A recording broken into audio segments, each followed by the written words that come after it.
के वैद्य ऋषियों के ग्रंथों को पढ़ रहे हैं, केवल जानकारी प्राप्त कर रहे हैं, ज्ञान प्राप्त नहीं कर रहे हैं। और गौ माता की कृपा से ही मुझे ज्ञान प्राप्त हुआ। मुझे मुंबई की आईआईटी में 2 बार वैज्ञानिक के नाते व्याख्यान देने के लिए बुलाया गया, जबकि मेरी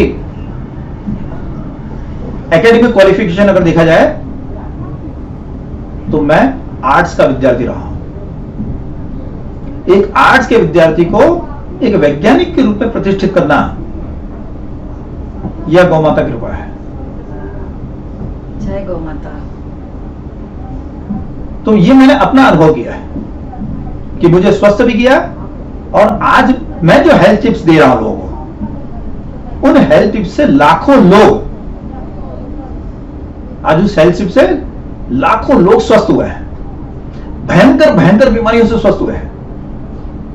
कैंसर के पेशेंट स्वस्थ हुए हैं, अस्थमा के पेशेंट तो चमत्कारी रूप से स्वस्थ हुए हैं, स्पॉन्डिलाइटिस के पेशेंट, स्लिप डिस्क के पेशेंट स्वस्थ हो गए। कई कई साल तक भटकने के बाद मैंने उन्हें केवल कुछ घरेलू उपचार बताए, कोई बहुत औषधियां भी नहीं बताई, लेकिन वही घरेलू उपचार से ही स्वस्थ हो गए। तो गाय ने एक क्षमता दी है। अब इसी को लोग सिद्धि भी कह सकते हैं, लेकिन मैं मानता हूं ये कृपा है कि गौ माता की कृपा से मैं लोगों को जो कुछ बताता हूं लोग स्वस्थ हो जाते हैं। तो गाय हमें ज्ञान दे रही है, गाय हमारी इकोनॉमी खड़ी कर सकती है। आप देखिए, आज 1 रुपए का साबुन मार्केट में 25-25, 30-30 रुपए में बिक रहा है। ये बिजनेस नहीं है, ये लूट है, लूट। आप टूथपेस्ट बनाते हैं, कितने का टूथपेस्ट होता है? 2.5-3 रुपए का, 40-40 रुपए में टूथपेस्ट बिक रहा है। तो इतनी लूट चल रही है हर चीज में। पूरा मार्केट जो है जहर से पटा हुआ है। हमको कभी नहीं बताया गया, और सब चीज को हमारे मार्केट में उतारने की अनुमति दे दी। बस पैकेजिंग अच्छी होनी चाहिए। लेकिन गाय ने क्या किया? तो गाय ने हमको हमेशा अमृत दिया।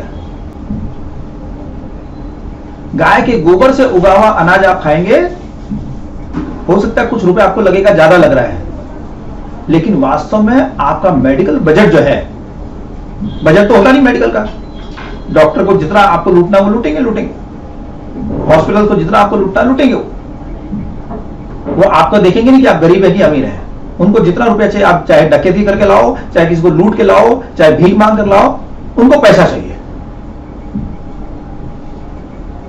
लेकिन अगर आप गाय के गोबर से उगा हुआ अनाज खाते हैं, आप गाय का दूध पीते हैं, और मैं जब भी गाय कहता हूं तो देशी गाय, क्योंकि गाय के अंदर भी मिलावट हो गई है। मैं जर्सी का विरोध, अगर वो प्राकृतिक होती तो मैं उसका विरोध नहीं करता, लेकिन ये जीन्स से छेड़छाड़ करके जर्सी और होल्स्टाइन बनाए गए। इसलिए हम जर्सी होल्स्टाइन को कहते हैं जेनेटिकली इंजीनियर्ड काऊ। ये तथाकथित कुछ आसुरी वृत्ति के वैज्ञानिकों के द्वारा आविष्कार हुआ है। उनका दूध जहर है, उनकी हर चीज जहर है। आज उनके कारण कैंसर की बीमारियां बढ़ रही है, आज उनके कारण डायबिटीज की बीमारियां बढ़ रही है, उनके कारण अर्थराइटिस की बीमारी बढ़ रही है। 50 बीमारियां आज उनके कारण, जैसे कोई महामारी बन गई है, ऐसे महामारी की तरफ फैल गई है। इसलिए देशी गाय की बात कर रहा हूं मैं, कि देशी गाय का हर चीज अमृत है। उस अमृत का हम उपयोग कर रहे हैं। देशी गाय का दूध पिए। हम लोगों ने तो हमारे त्योहारों का भी नाश कर दिया। भगवान ने हमेशा माखन की हंडियां फोड़ी है, माखन चुराया है, लेकिन हमने क्या कर दिया? उत्सव का नाम ही बदल दिया, उसको कहने लगे दही हंडी। भगवान दही नहीं चुराने के लिए चढ़ते थे ऊपर, मक्खन चुराने के लिए चढ़ते थे ऊपर। और वो जो दही हंडी बोलते हैं उसमें भी दही नहीं होता है, पता नहीं क्या क्या पीला नीला रंग डाल के उसके कुछ बना देते हैं। तो गौमाता का अमृत, दूध, दही, घी, ये हमको इसका उपयोग करना है अपने भोजन में। उसके गोबर से उगे हुए अनाज का उपयोग करना है। पेस्टिसाइड की जगह गौमूत्र का उपयोग करना है। जिसमें गौमूत्र का उपयोग हुआ है उन अनाज का हमको उपयोग करना है। थोड़ा बहुत अगर 25-50% आपका अधिक लगता है तो वो अधिक नहीं लग रहा है, बल्कि आपको मेडिकल के खतरे से बचा रहा है।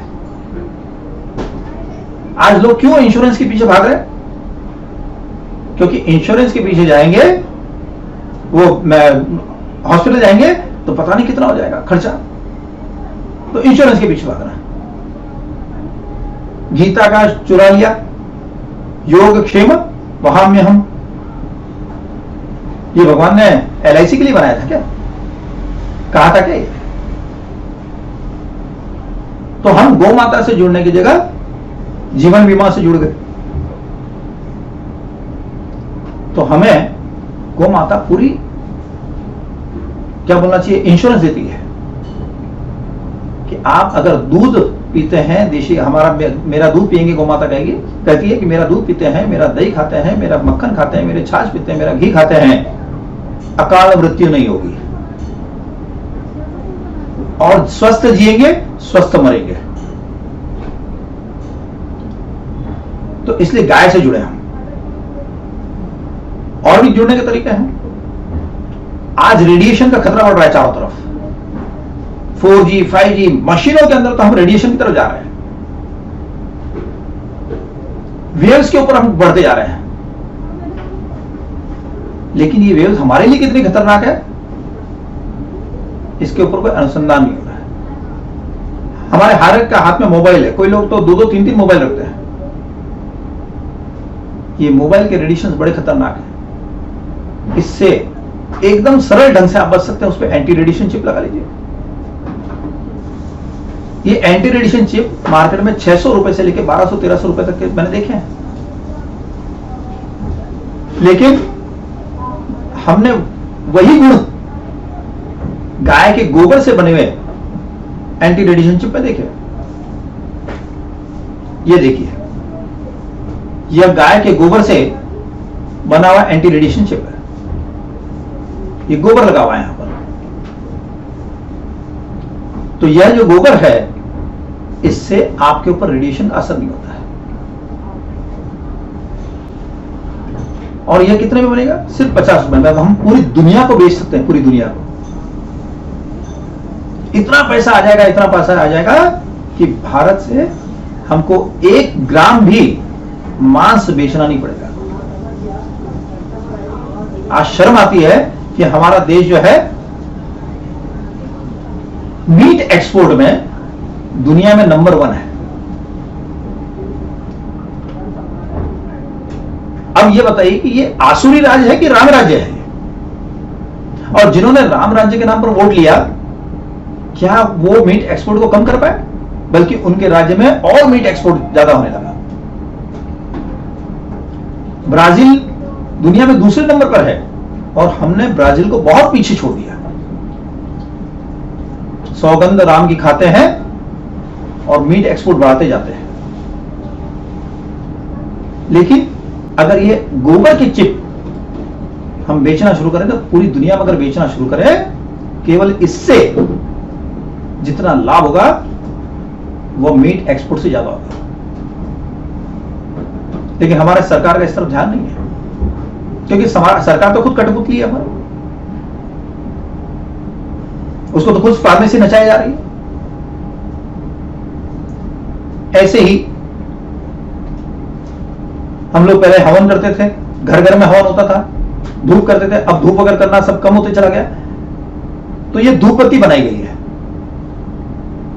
स्टिक है, आप इसे जलाइए, ऐसा लगेगा जैसे घर में हवन चल रहा है। अगर करोड़ों घर में ये इस प्रकार का हवन होगा घर घर के अंदर, तो कौन सा वायरस बैक्टीरिया हमारे ऊपर अटैक कर सकता है? वायरस के कारण लॉकडाउन, ये मूर्खता की पराकाष्ठा है। इसकी जगह भारत के पास तो पूरा विज्ञान भरा पड़ा है कि गोबर का धुआं होगा तो गोबर के धुएं से बैक्टीरिया वायरस नहीं होते हैं। पहले लोग घर में गोबर के कंडे पर भोजन बनाते थे। गांव में सैकड़ों घरों में एक साथ गोबर के कंडे जलते थे, शाम के समय, सुबह के समय। उससे जो आसपास के जंगल से या और कहीं से दूसरी जगह से जो कीड़े मकोड़े आते थे वो आना बंद हो जाते थे, मच्छर आते नहीं थे, कभी किसी को मलेरिया नहीं होता था। लेकिन अब वो गोबर जलना ही बंद हो गया। हवन होती थे, धूप होता था, उससे भी नहीं आते थे। यह जो धूप बत्ती, इसका हमने प्रयोग करके देखा। क्या देखा प्रयोग? अगर आप नियमित रूप से सुबह शाम आपके घर में धूप करते हैं, ये धूप बत्ती जलाते हैं, तो आपके घर में कॉकरोच नहीं होगा। आपकी बिल्डिंग में, आसपास सोसाइटी में, सब जगह कॉकरोच हो सकते हैं, आपके उस कमरे में कॉकरोच नहीं होगा। कॉकरोच नहीं होने का मतलब क्या है? कॉकरोच आप देखिए सबसे जिद्दी कीड़ा है। वह फ्रिज में भी रहेगा तो वह गैस के चूल्हे पे भी रहेगा। वो एकदम भयंकर गर्मी भी सहन कर सकता है और एकदम ठंड भी सहन कर सकता है। कॉकरोच नहीं होने का मतलब है, अच्छा कॉकरोच एकदम सूखे में भी रह सकता है, गीले में भी रह सकता है। कॉकरोच नहीं होने का मतलब है आपका घर जो है वह बैक्टीरिया और वायरस से मुक्त हो गया है। लाखों प्रकार के बैक्टीरिया वायरस से मुक्त। ऐसी चीजों का प्रचार करने का समय था कि भाई कोरोना फैल गया, इसका प्रचार करें। पूरी दुनिया में आप सोचो कितनी धूप बत्ती एक्सपोर्ट होती है। पूरी दुनिया जो है भारत के आगे नतमस्तक हो जाती है कि देखो ये हमको रेडिएशन से भी बचा रहा है, ये हमको वायरस से भी बचा रहा है, और ये विज्ञान केवल और केवल भारत के पास है। लेकिन गाय के बारे में जानकारी नहीं होने के कारण बड़ा दुर्भाग्य है कि कृष्ण के देश में हमको गाय के बारे में जानकारी नहीं है। हम पत्थर के नंदी की पूजा कर रहे थे अभी महाशिवरात्रि को, लेकिन जीवित नंदी कटता है और हमारा ध्यान ही नहीं जाता है। कौन कहता है कि ये विज्ञान का युग है? भयंकर भयंकर अज्ञान का, अंधकार का युग है। विज्ञान का तो एबीसी भी हमको मालूम नहीं है। विज्ञान से तो बहुत दूर चले गए। विज्ञान का अर्थ होता है इस पूरी प्रकृति में एक व्यवस्था है, उस व्यवस्था को समझना, यह विज्ञान है। और समझकर उसको बनाए रखना यह धर्म है। धर्म का अर्थ होता है धारण करना। धर्म का अर्थ पूजा पाठ नहीं है। पूजा पाठ तो उपासना पद्धति है। धर्म का अर्थ है इस व्यवस्था को धारण करना, इसे और सुंदर बनाना। और आज क्या हो गया? आज हमने सोच लिया विज्ञान मतलब प्रकृति से छेड़छाड़। हमारा ब्रेन वॉश किया जाता है। स्कूल कॉलेज में क्या, स्कूल में क्या पढ़ाया जाता है? कंपटीशन दिया जाता है, ऐसे कंपटीशन होता है या डिबेट होता है। विज्ञान वरदान है या अभिशाप? विज्ञान अभिशाप हो ही नहीं सकता है। होना चाहिए कि टेक्नोलॉजी वरदान है या अभिशाप। लेकिन हमें लगता है कि विज्ञान भी अभिशाप हो सकता है, क्योंकि हमने विज्ञान को समझा ही नहीं। और विज्ञान पढ़ाया जा रहा है। विज्ञान नहीं पढ़ा रहा है। विज्ञान के नाम पर देश को अज्ञान में डुबाते जा रहे हैं। कि ज्ञान भीतर से प्रकट नहीं हो रहा है तो विज्ञान कहां से आएगा? आविष्कार क्या हमारे देश में कब हुए थे? दुनिया को जब एबीसी भी नहीं आती थी तब हमारे ऋषि मुनि विज्ञान की पराकाष्ठा पर थे। उन्हें पता था कब सूर्य ग्रहण होगा, आज से 100 साल बाद, कब चंद्र ग्रहण होगा, कौन सा ग्रहण होगा, पूर्ण होगा, आंशिक होगा। ये पूरे कैलकुलेशन क्या बिना विज्ञान के हो गए?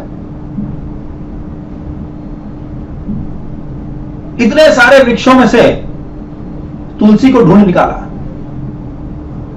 तुलसी को मां कहा।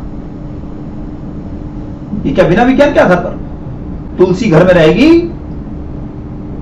तो पहले तुलसी बीमार होगी, फिर घर के लोग बीमार होंगे। इसलिए तुलसी अगर बीमार होती है तो सावधान हो जाए, घर में कोई बड़ी बीमारी आ रही है। इसलिए कहते थे तुलसी की सेवा करो। अब कहते हैं 6-6 महीने में मेडिकल टेस्ट कराओ। और मैंने तो ऐसे लोगों को भी मैं जानता हूं, पहले दिन मेडिकल टेस्ट में पूरा क्लीन चिट दे दिया उन्होंने और दूसरे दिन जबरदस्त हार्ट अटैक आ गया। क्या मेडिकल टेस्ट है? ये विज्ञान है? आप बोलते 6 महीने के बाद करो, दूसरे दिन अटैक आ रहा है। लेकिन तुलसी माता हमारे घर में थी, ऐसे ही गौ माता। घर में किसी के बीमार पड़ने के पहले गौ माता बीमार हो जाती थी। गौ माता बीमार हो गई, इसका मतलब वो बीमारी अपने ऊपर ले रही है, सावधान हो जाए कहां क्या गलती हो रही है। इसलिए भगवान को योगेश्वर कहा। और योगेश्वर ने क्या किया? तो गाय चराई। तो कृष्ण भगवान योगेश्वर, योग के ईश्वर थे वो, लेकिन उन्होंने कहा कि बिना गाय के कोई योग सीख नहीं सकता, इसलिए उन्होंने गाय चराई। और शिव जी को क्या कहा? योगीश्वर, योगियों के ईश्वर। और उनकी सवारी क्या है? वो भी नंदी है। तो बिना गोवंश के न तो आप योग सीख सकते हैं और न आप योगी बन सकते हैं। और गीता तो कहा गया कि योग का ग्रंथ है गीता।